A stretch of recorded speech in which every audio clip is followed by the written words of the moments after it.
संविदा पर नियोजित कर्मी साथियों, आउटसोर्स दैनिक कर्मी भाइयों एवं बहनों, आप सभी का एक बार फिर चैनल पर हार्दिक स्वागत और अभिनंदन करते हैं। साथ ही साथ आप लोगों की भावनाओं को समझते हैं। संविदा कर्मी, आउटसोर्स कर्मी, दैनिक कर्मियों में निराशा का भाव जागृत हो रहा है। संविदा कर्मी, आउटसोर्स कर्मी, दैनिक कर्मी जो है कि निराश हो रहे हैं। वे सोच रहे हैं कि उनका जो है कि वेतन वृद्धि नीतीश कुमार की सरकार क्यों नहीं कर रही है, और जो है कि उनको इतना परेशान संविदा कर्मियों को नीतीश सरकार क्यों कर रही है। कुछ लोग तो इतना निराश हो चुके हैं कि वे सोचते हैं कि अब उनका वेतन ही नहीं बढ़ेगा। लेकिन इस सबसे इतर हमने बिहार सरकार के विभिन्न विभागों को जो है कि खंगालने का काम किया है, बिहार सरकार का नब्ज टटोलने का काम किया है। और हम पूरे विश्वास के साथ आपको विश्वास दिलाना चाहते हैं कि संविदा कर्मी, आउटसोर्स कर्मी, दैनिक कर्मी को जो है कि धैर्य खोने की आवश्यकता नहीं है। परिस्थितियाँ चाहे लाख विपरीत हो, लेकिन बिहार सरकार को संविदा कर्मी, आउटसोर्स कर्मी और दैनिक कर्मियों का वेतन वृद्धि करना ही होगा। इसे अब कोई रोक नहीं सकता, क्योंकि 12 मार्च 2024 को सुप्रीम कोर्ट के फैसले के आलोक में बिहार सरकार अलग नहीं चल सकती है।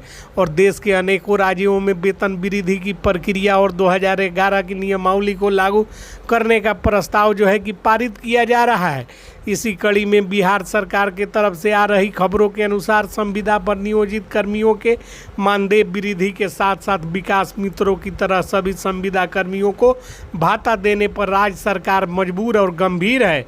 और इस पर मुख्यमंत्री नीतीश कुमार इसे लेकर स्वयं बिहार के मुख्य सचिव की सदस्यता वाली विकास आयुक्त की कमेटी को आदेश और निर्देश जारी किए थे, जिसका अनुपालन 1 अक्टूबर 2024 की कैबिनेट में नहीं हो सका, जिसको लेकर बिहार सचिवालय डिपार्टमेंट ने एक पत्र जारी कर सभी अपर सचिव, अपर मुख्य सचिवों को निर्देश दिया है कि 1 हफ्ता के अंदर सभी संविदा कर्मियों का रोस्टर प्रस्तुत किया जाए कि किस पद पर कार्यरत कौन संविदा कर्मी पिछले कई वर्षों से कार्य कर रहे हैं, और संविदा कर्मियों के कार्य का गणना उनके योगदान के तिथि से किया जाएगा।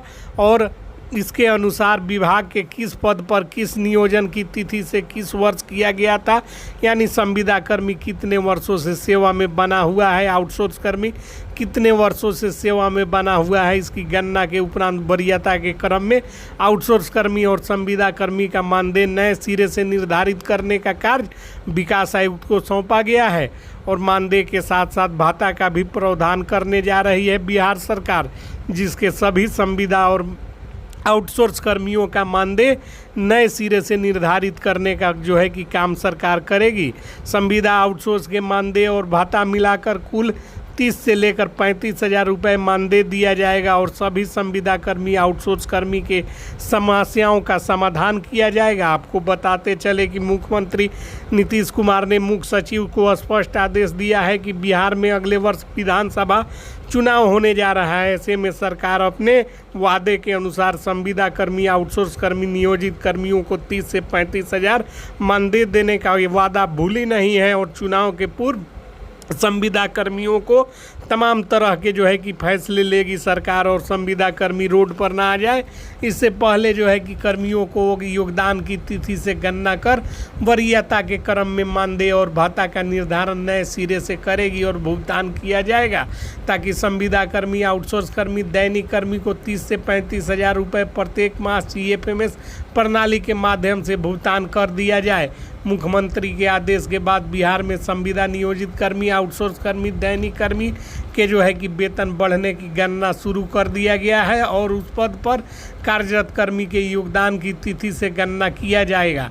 और वरीयता के क्रम में सबसे पहले नियोजित कर्मी और उसके बाद आउटसोर्स कर्मी का वेतन निर्धारित किया जाएगा। राज्य के संविदा कर्मियों का मानदेय भी बढ़ाया जाएगा। साथ ही कुछ संविदा कर्मी राजकर्मी घोषित होंगे। आपको बताते चले कि मुख्यमंत्री नीतीश ने सार्वजनिक रूप से पहल की बात बता चुके हैं। विकास मित्र, टोला सेवक, कार्यपालक, सहायक राजकर्मी और स्वयं जो है कि मान्यता देगी सरकार। और जो है कि अब उम्मीद का किरण जग गया है, इसमें ना उम्मीद होने की कोई बात नहीं है। तमाम कर्मियों के वेतन बढ़ेंगे, जिसमें आउटसोर्स कर्मी, दैनिक कर्मी और संविदा कर्मी तमाम कर्मी शामिल हैं। और इन सभी कर्मियों को निराशा से उबरने के लिए जो है कि बिहार सरकार आगे कदम बढ़ा चुकी है और इसको लेकर कैबिनेट सेक्रेटेरिएट डिपार्टमेंट के द्वारा पत्र जारी कर तमाम लोगों को जो है कि दिशा निर्देश और गाइडलाइंस जारी किए गए हैं, जिसका असर अब दिखने लगेगा और तमाम कार्यवाही होगी।